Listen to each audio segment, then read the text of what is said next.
Welcome to GESARA for Dummies. It is May 19, 2025. Let's look at today's news from Professor William Liebenberg, prepared by Martin Stein. Please like, share and subscribe. Join our Telegram group in the comments below. Thank you. Let's go. Iraq and Dinar RV. Points to ponder.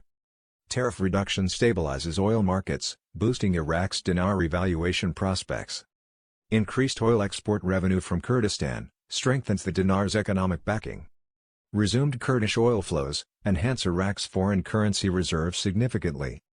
Lower tariffs ease dollar demand, stabilizing the dinar's exchange rate volatility.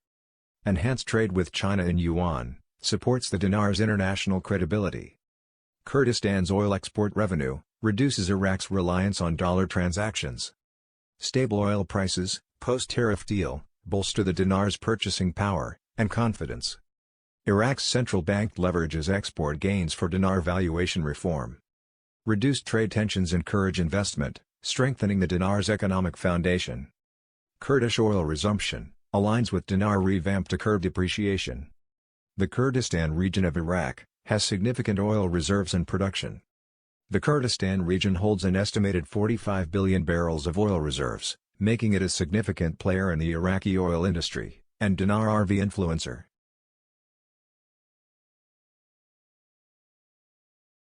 Stated in April 2025, asked about the timeline for resuming Kurdish oil exports, Hamdi Singari, Deputy Director of Iraq's State Oil Marketing Organization, SOMO, stated, "We can't say whether it will happen today, or tomorrow, but the meetings between relevant parties are ongoing. There's no major issue left that can be considered complex, or unsolvable. It is a simple matter." Talks to speed up a resumption of oil exports from the Kurdistan region have been postponed. Waiting for the go-ahead for the oil to flow to activate Operation Sandman, to break the cabal's fiat dollar US debt. Treasury Secretary Bessent says, "We are going to grow the GDP, gross domestic product, faster than the debt growth, and that will stabilize the debt-to-GDP. Let's swatch." There is the potential growth of the debt, but what's more important is that we grow the economy faster.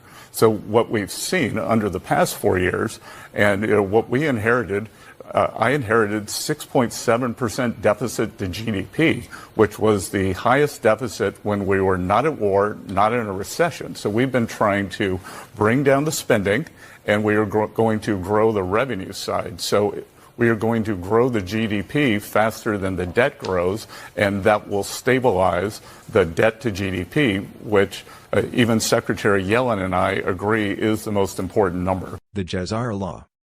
Q Military Intelligence Post 3929. Logical thinking. FISA indictments equals start, public_justice, future proves past, events unlock. Think Chief Executive Officer departures. Think FBI departures. Think Department of Justice departures. Think State departures. Think White House departures. Think Director of the Defense Intelligence Agency departures. Think Pentagon departures. Think Senate departures. Think House departures. Think Ambassador departures. Think Inspector General departures. Think Judge install. Think Secretary General install. Think White House install. Think FBI install. Think C_A install. Think Department of Justice install. Think U.S. American Telephone and Telegraph Company install. Game theory. If you look, you can see banks in the economy. The IRS, Internal Revenue Service, is a system that kills the Fed, Federal Reserve System, by cutting off its blood supply. The Fed can't work without the IRS. Kill one, the other dies. The Fed is powerless without the IRS. One prints the debt, the other extracts your blood to repay it via tax. The Fed creates money out of thin air. Not backed by gold or anything, this fake money is lent to the U.S. government, with interest. So who pays the interest? You through the IRS. Every April 15th, you're not funding roads and schools, you're servicing a debt that was never yours to begin with. You're not a citizen, you're a collateralized asset in a central banking Ponzi scheme. So what if we didn't need the IRS at all? What if America could fund itself through tariffs, energy, trade, tokenized assets, strategic leverage, not labor theft? This isn't theory, it's already in action. Trump's plan, External Revenue Service, a system that kills the Fed by cutting off its blood supply. No more debt-backed currency. No more paycheck skimming. No more extorted sovereignty. The IRS was born the same year as the Fed, 1913. They were never separate, they were built to work together, to trap a free nation into generational servitude. Kill one? The other dies. Both are dead. The Fed in August 2020. There's no need for the IRS, if the Fed is dead. It's official, Trump just pulled the plug on the IRS. 45,000 agents fired. Audits halted for 90 days, the tax tyrants are under full-blown lockdown. The deep state is now in free fall. This isn't reform, it's a total decapitation of corruption. No audits. No intimidation. No red tape. Just forensic investigations and accountability. For decades the IRS crushed small businesses and shielded elites. Now, they're finally facing justice. Trump promised to drain the swamp, now the IRS is exposed. The Fed prints unlimited money, rigs interest rates, pays zero taxes, and claims ownership of your financial future. This private cartel is not a government agency, it's a weaponized machine controlled by unelected elites, shielded from all accountability. While you pay taxes, while you suffer from inflation, they hoard wealth in silence. As of October 1, 2023, the Fed is fully exempt from all taxation, federal, state, and local. Biden handed them this power through 12 United States Code 531. Their income is untouched, their capital is off limits, and their empire was above the law.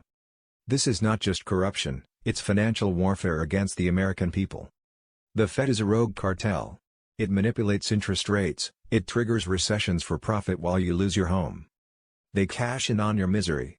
This is not capitalism, this is economic terrorism by design. They raise interest rates to crush families. Inflate the dollar to trap you in debt. Bail out banks but abandon the working class. The Fed answers only to globalist banking dynasties, those pushing for a digital dollar, a cashless system, and total control over every transaction you make. Their goal is simple: destroy sovereignty, and enslave the masses. The Federal Reserve has never been audited. Why? Because a full audit would expose the biggest financial crime in U.S. history.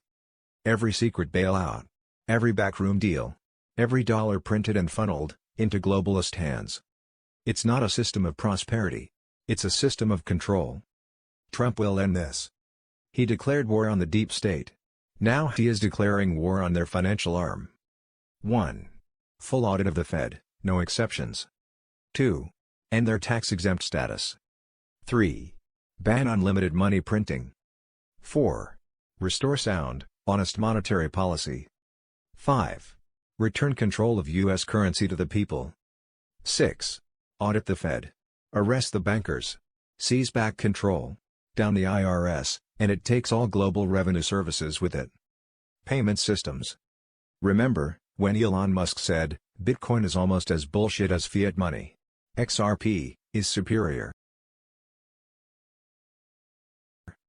Brad Garlinghouse breaks it down on CNN. Banks no longer need to pre-fund accounts overseas. XRP gives them real-time liquidity. Transactions settle in 3 seconds, not 10+ minutes like Bitcoin. The customer never even sees XRP, they just get a better product. Let's swatch. It's today the third most valuable digital asset.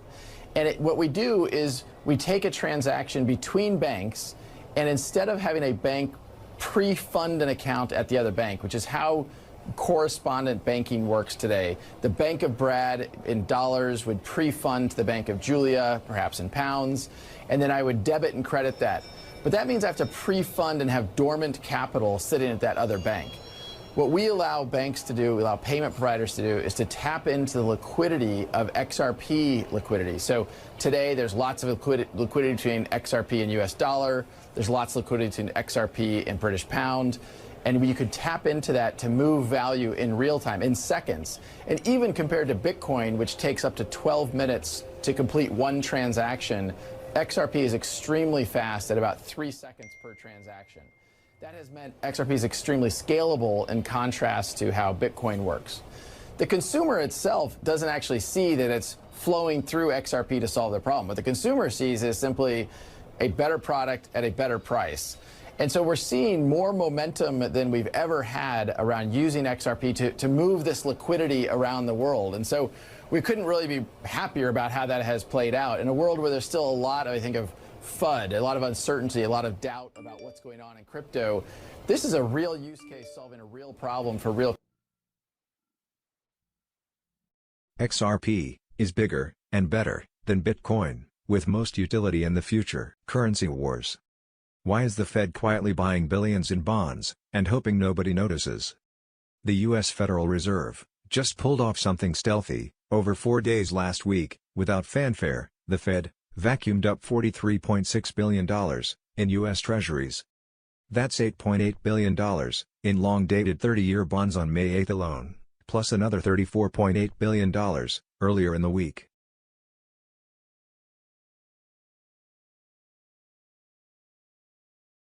Not exactly small change. Quietly returning to the quantitative easing trough isn't standard Fed housekeeping, it's like a bank robber returning to the scene because he forgot his car keys. An alignment of all countries to meet GESARA guidelines is presently in process. At the appointed time, massive funds will be released. Good fortunes to all. That sums up your Monday news. Thank you for watching. See you tomorrow.